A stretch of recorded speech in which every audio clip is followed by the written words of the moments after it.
এবারই প্রথমবারের মতো নির্বাচনে অংশ নিচ্ছেন মুজিবুর রহমান মঞ্জু। তার বার্ষিক আয় ১১,৮৩,১৪৩ টাকা। ২০২৫-২৬ আয়কর রিটার্ন অনুযায়ী বর্তমানে তিনি ৫৫,২২,৭১৫ টাকার সম্পদের মালিক। পূর্বে চাকরি করলেও বর্তমানে পেশায় ব্যবসায়ী মঞ্জু। ত্রয়োদশ জাতীয় সংসদ নির্বাচনে ফেনী ২ আসনে প্রতিদ্বন্দ্বিতার লক্ষ্যে মনোনয়নপত্র জমা দিয়েছেন আমার বাংলাদেশ পার্টির চেয়ারম্যান মুজিবুর রহমান মঞ্জু। জেলা রিটার্নিং কর্মকর্তার কার্যালয়ে জমা দেওয়া হলফনামা পর্যালোচনা করে এমন তথ্য পাওয়া গেছে। তিনি প্রবাসী আত্মীয়ের কাছে ১৫,৩৯,৪36 টাকা দেনা রয়েছেন বলেও উল্লেখ করেছেন। হলফনামায় মুজিবুর রহমান মঞ্জু নামের কিছু অংশ পরিবর্তন করে মোহাম্মদ মুজিবুর রহমান ভূঁইয়া উল্লেখ করেছেন। তিনি ১৯৭২ সালের ৫ই মার্চ জন্মগ্রহণ করেন। তার বাবার নাম কোবাতুর রহমান ভূঁইয়া, মা রাহেরা আক্তার।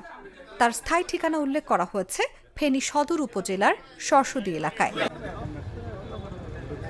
মুজিবুর রহমান মঞ্জু স্থাবর সম্পদ হিসেবে ১০ লাখ টাকার ২৭% অকৃষি জমির কথা উল্লেখ করা হয়েছে। আওয়ামী লীগ সরকারের সময় কারাভোগ করেন মুজিবুর রহমান মঞ্জু। ২০২৪ সালের ৫ই আগস্ট পরবর্তী নিজ জেলা ফেনীতে বিভিন্ন রাজনৈতিক ও সামাজিক কর্মসূচিতে অংশ নেন তিনি। সর্বশেষ ফেনী ২ আসনে তাকে সমর্থন জানিয়ে নির্বাচন থেকে সরে দাঁড়ান জামায়াত ইসলামী মনোনীত প্রার্থী কেন্দ্রীয় মজলিসের শুরা সদস্য অধ্যাপক লিয়াকত আলী ভূঁইয়া।